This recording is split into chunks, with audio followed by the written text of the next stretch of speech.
Hello friends, இப்போ நம்ம என்ன பார்க்க போகிறோம்னா சிம்பிளாக வந்து மில்க் ஸ்வீட் தான் செய்ய போகிறோம். வீட்டில் பால் வாங்கி தண்ணி ஊற்றி கொதிக்க வைக்கிறதுக்கு முன்னாடி நீங்கள் ஒரு லெமன் எடுத்துக்கோங்க. நல்லா கொதிக்க வர்றதுக்கு முன்னாடி அந்த லெமன் அதில் பிழிஞ்சு விட்டிங்கன்னா பால் இந்த மாதிரி ஆகிடும். அந்த பாலை எடுத்து ஒரு ஸ்ட்ரெயினர் ஒரு வடிகட்டி வச்சு ஃபில்ட்ரு பண்ணி எடுத்திங்கன்னா உங்களுக்கு இந்த மாதிரி திக்காக பன்னீர் மாதிரி குட்டி குட்டியாக உங்களுக்கு அழகாக பால் கிடைக்கும். அந்த பாலை எடுத்து ஒரு பாத்திரத்தில் போட்டு நல்லா கிண்டி விடுங்க.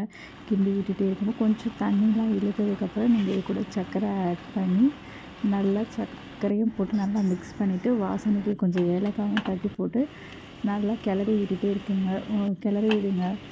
உங்களுக்கு வேணும்னா இது கூட சேர்த்து நல்லா நெய்யும் மிக்ஸ் பண்ணிங்கன்னா நல்லா ஸ்மெல்லாக இருக்கும். ஆனால் நெய்யில் நான் வந்து ஆயில் ஐட்டம்லாம் அதிகமாக யூஸ் பண்ணாதனால லைட்டாக யூஸ் ரொம்பலாம் யூஸ் பண்ண மாட்டேன்.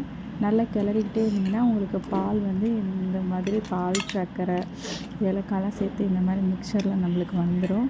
நீங்கள் இதை எடுத்து சாப்பிட்லாம். சப்போஸ் உங்களுக்கு ஒயிட் சுகர் வேண்டாம் அப்படின்னு நீங்கள் நினச்சிங்கன்னா நாட்டு சர்க்கரை கூட சேர்த்துக்கலாம். நாட்டு சர்க்கரையும் நெய்யும் சேர்த்து சாப்பிட்டு பாருங்கள், நல்லாவே இருக்கும். பாருங்கள் எவ்வளோ அழகாக உதிரியாக வந்திருக்குன்னு சொல்லிட்டு இது நீங்கள் அப்பப்போ டைம் பாஸ்க்கு செஞ்சு சாப்பிட்டு பார்க்கலாம்.